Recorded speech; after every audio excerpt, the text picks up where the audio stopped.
Yes. Should we be diplomatic or straightforward? How can I answer your question if this is a diplomatic question? Yes, sir. How can I answer your question if this is a diplomatic question? What's your name? Utkarsh. Even to answer this question, I must be sure that this is a straightforward question, and that should clarify things to you. If this is not a straightforward question, how can even a reply come? And you are asking me, should I be diplomatic or straightforward? How would you feel if I start giving you a diplomatic reply? How would you feel? Can anything happen if both the parties are playing games with each other? Of course, some kind of tomfoolery will happen, some general time pass. Two parties both intent on deceiving each other and ultimately making a fool of each other.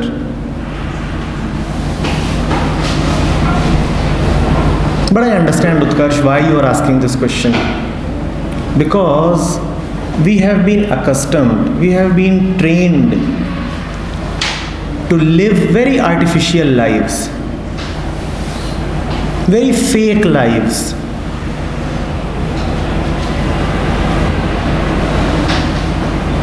And that makes you wonder whether is there anything called authenticity in life, or is everything just fake?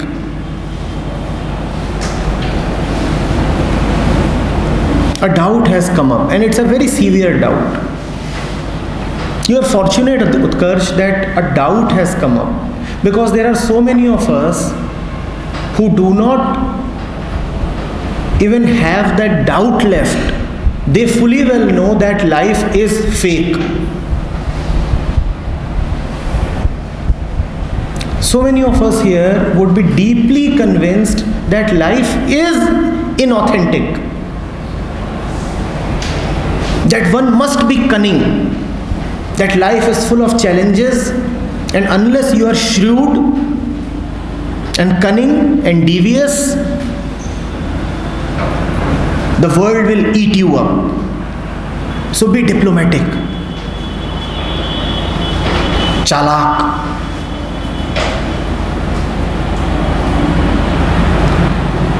You must know all the right moves. You must be able to make your way through.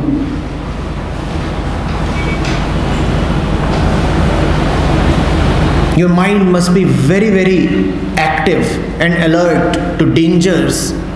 And the world is dangerous, extremely dangerous place. You must watch what you are saying.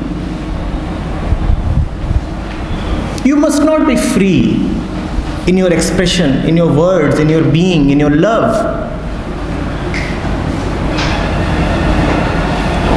Be guided. You have a property that might be lost. The entire world wants to rob you of your property. Be careful.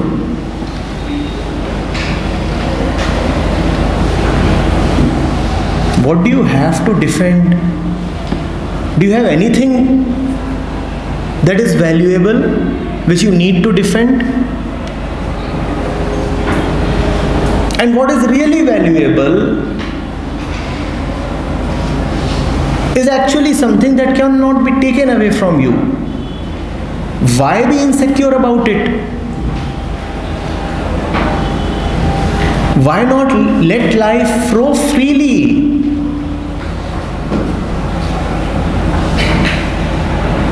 Why intervene at every step with your cunningness?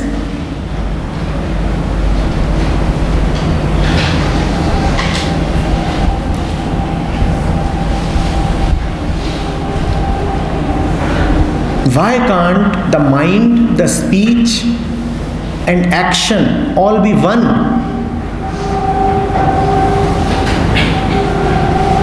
Why not be so free that you say what is there in the mind? and you act according to what you say and what you think, why should there be a dissonance, a separation? Why? Why must you be thinking one thing and saying another? Why must you be saying one thing and doing another?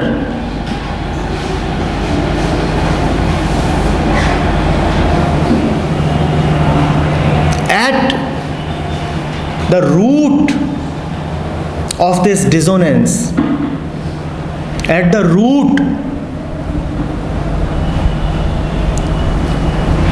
of this artificiality lies an assumption, and that assumption is the world is a dangerous place. And that assumption has been deeply drilled into our minds. The world is dangerous. It is full of robbers and criminals and rapists.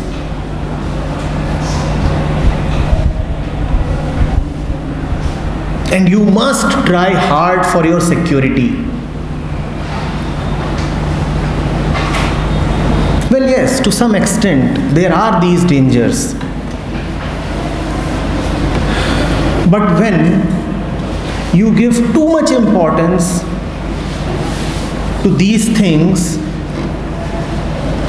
then you also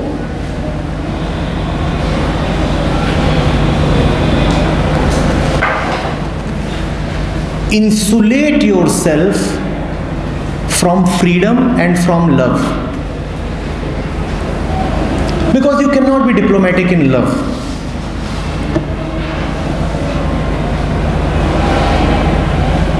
Because you cannot be diplomatic when you are fully free.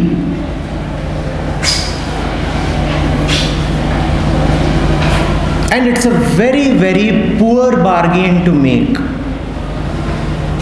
To give up on love and freedom and purchase a little bit of security.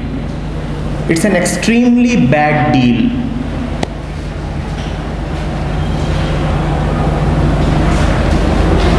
You have given up something that is worth millions and billions and trillions in order to get something which is not at all important. It's a very loss-making deal that you have made. There is no need for that deal. But we have been trading away the really valuable things in life for something which is just so ordinary. There is no need to do that. Run a little bit of risk. And risk is anyway there. Life is the biggest risk. It will ultimately end in death. So why are you shying away from risks? Move into a little bit of danger. It is all right. The open sky is always dangerous. The cage is always very safe. But where would you rather be? In the open sky or in the cage? You have to decide that. You have to ask that to yourself. Because most of us are choosing to be in cages rather than open skies. Because we want security.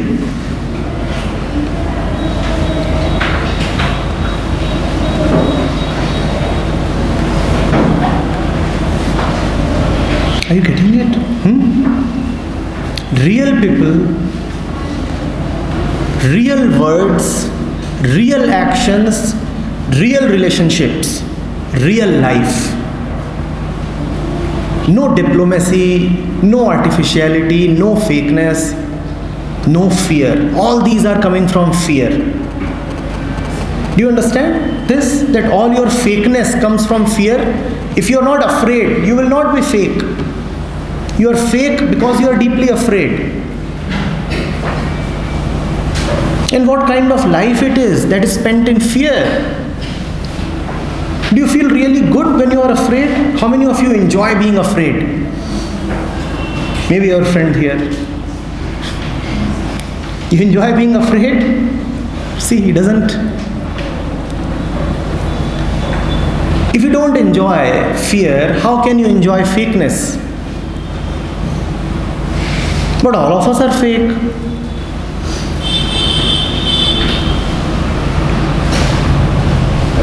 See how you dress up. See how you put on artificial expressions. See the kind of profile photos you put up on Facebook. Aren't we all deeply fake?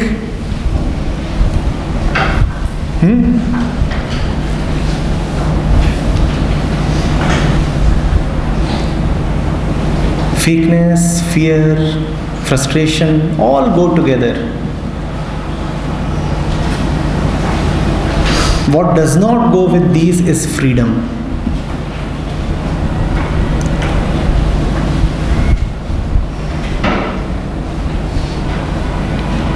Some of us even have fake IDs.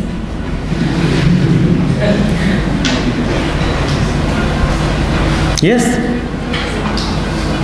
And what you do with those fake profiles tells about your mind. That is the rubbish that is rotting there. But because you are so afraid, you cannot bring it out in the open.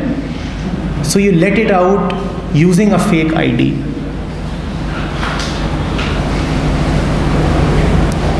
I look at these things. Obviously, there is no reason for anger. But yes, there is a particular sadness that comes. That why must young people have so much of neurosis? You understand neurosis? Mental disease, a sickness.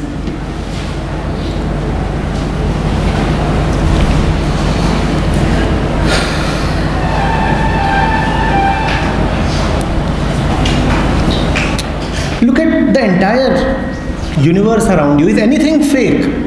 Is the sun faking its brightness? It's the grass that's authentically green. It's not faking its color, is it? Are the birds faking it when they sing?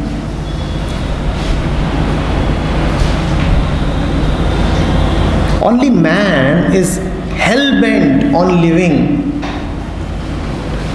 an ingenuine life. And there is no end to what all we can fake. We can fake anything. Counterfeit is the word. Nakli.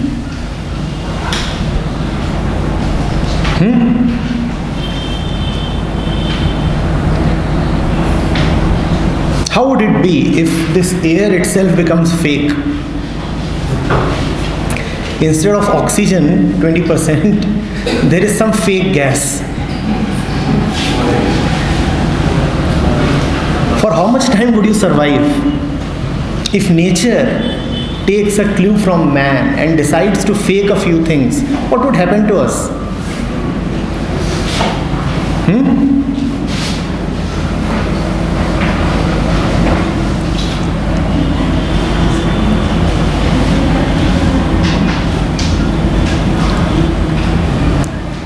People are wearing specs who do not need specs.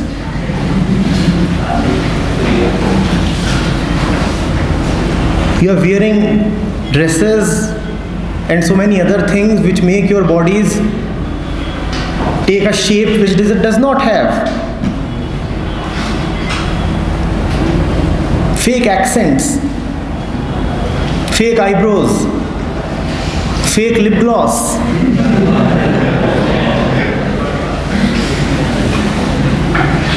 And with progress in medical science, there is no end to what you can fake.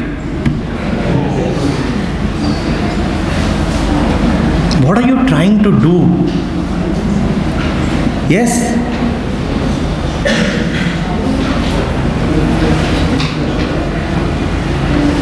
And see that you are not born with this fakeness. You are born absolutely original.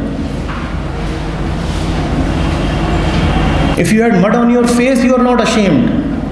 You wouldn't say that, oh, some guests have come, let me wash the mud and then go to them. But twice, thrice it happened that you went in front of the guests with mud on your face and you were slapped. Then you learned these things. That fakeness is important. You are not born fake. You have been taught this fakeness, this diplomacy that you are seeing. You have been taught this. So somebody comes to your house and asks, where is Papa? And you go in and Papa says, tell him that Papa has gone out to the market. And you go to the door and you tell the fellow, Papa is saying that he has gone out to the market.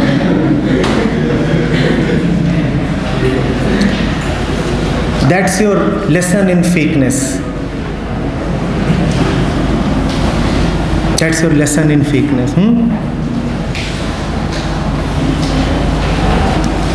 Somebody has come to the house.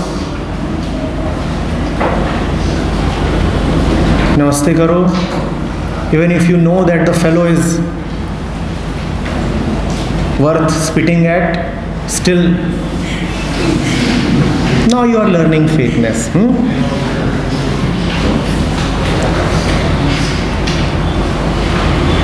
And you are so small, what can you do? Helpless.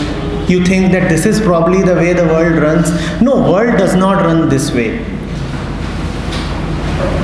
Nobody ever achieved anything out of being fake. The world is what it is because of real people who had real minds and lived real lives. All these teeming billions followers and manipulators, they just die one day. There is no life in them. Do you want to be one like them? Like all these insects that you have in the rainy season, who just come, live for a while, then die and get crushed under your feet. Have you seen these insects?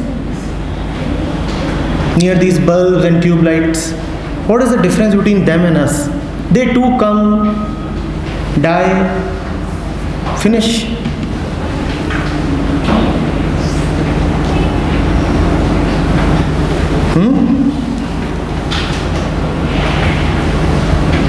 The society has a great interest in perpetuating your fakeness. Look at these deodorant ads. But don't you have any intelligence? Don't you have a mind of your own? Don't you understand?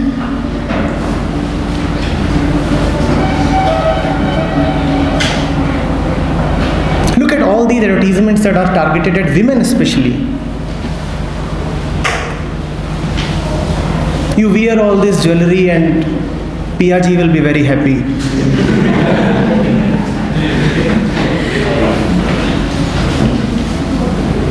Now, can you be any more stupid than this? What kind of Piyaji is this? Who is more bothered with the jewelry than the person? But surely this stupid woman has an equally stupid Piyaji. Loads of bangles she would be wearing, and this here and what not. And today you have ornaments for every possible place in the body.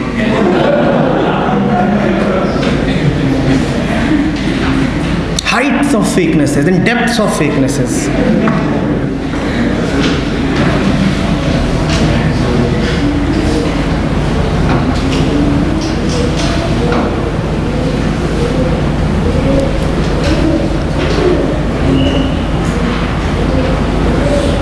And this fakeness is being reinforced everywhere. Look at all these hoardings on the road.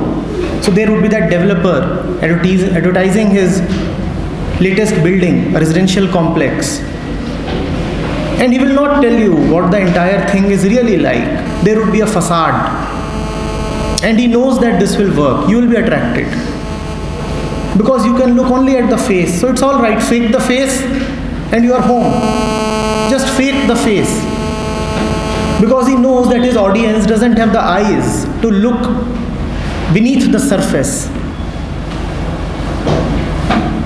Have those eyes that can look deep, and then no fakeness will be able to fool you. But before you prevent yourself from being fooled by fakeness, first of all, stop the efforts to fool others through your fakeness.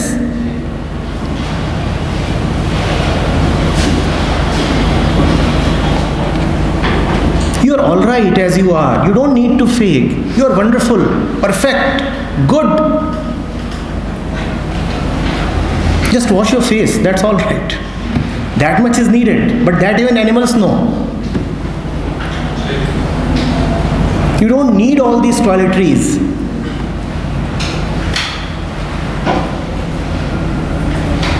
You don't need a fake accent.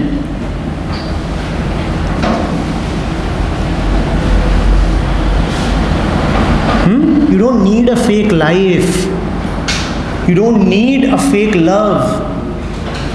And you don't need a fake job. You're all right.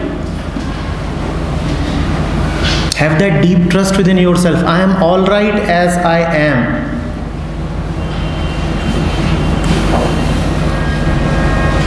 There is no need for self-improvement through fakeness. Self-realization is another matter. That is absolutely another matter. But there is no need for self-improvement. You're all right. You're good. Okay, all of you. Wonderful.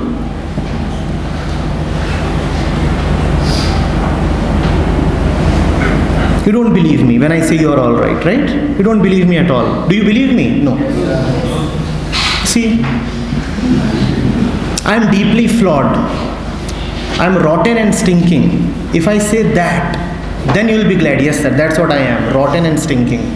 But if I say you are good, all right, then you get angry. How dare you say that I am good? Look at my face. Do I look good? Everybody has been telling me that I'm a piece of, you know what? So, how can I be good? But you are good. You are all right.